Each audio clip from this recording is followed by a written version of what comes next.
Certa vez me perguntaram se a Bíblia ainda é a palavra de Deus, se nós podemos confiar nela, se aquilo que ela traz em suas páginas realmente é verdade.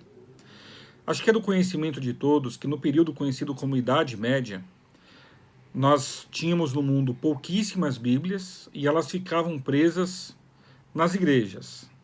Poucas pessoas tinham acesso, apenas o clero, apenas os religiosos tinham acesso à Bíblia, apenas eles faziam interpretação e a liam. E a acusação que a Bíblia vem recebendo é que nesse período ela foi modificada. Ela foi alterada e o seu texto já não expressa mais a verdade de Deus. Eu vou responder a sua pergunta com duas respostas. A primeira, eu quero citar para você um texto de Apocalipse capítulo 22, que diz assim: Eu, a todo aquele que ouve as palavras da profecia deste livro, testifico. Se alguém lhes fizer qualquer acréscimo, Deus lhes acrescentará os flagelos descritos neste livro. E se alguém tirar qualquer coisa das palavras do livro da profecia, Deus tirará a sua parte da árvore da vida, da cidade santa e das coisas que se acham escritas neste livro. É assim que termina o livro do Apocalipse, que é o último livro da Bíblia. Ele traz aí duas recomendações, dizendo que se alguém acrescentar qualquer coisa na palavra de Deus, este terá acrescentado em sua vida os flagelos e as pragas. E se alguém tirar qualquer coisa da palavra de Deus, Deus lhe tirará o direito da árvore da vida eterna.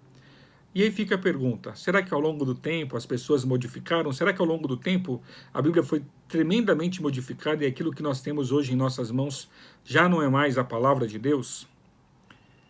E aí, o que você acha? Sabe que nós podemos recorrer à história também. E eu quero contar para vocês neste momento uma história que me traz muita segurança de que a Bíblia é a palavra de Deus.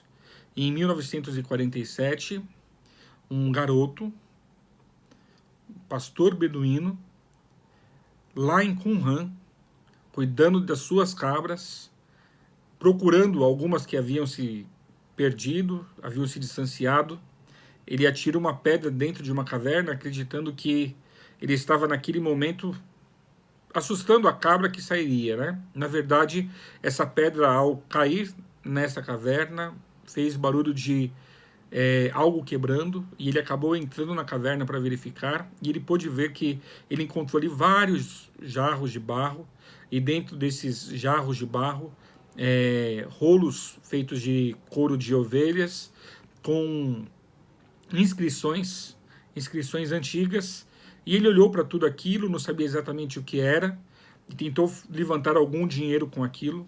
Na verdade, aquele garoto havia descoberto os manuscritos do Mar Morto.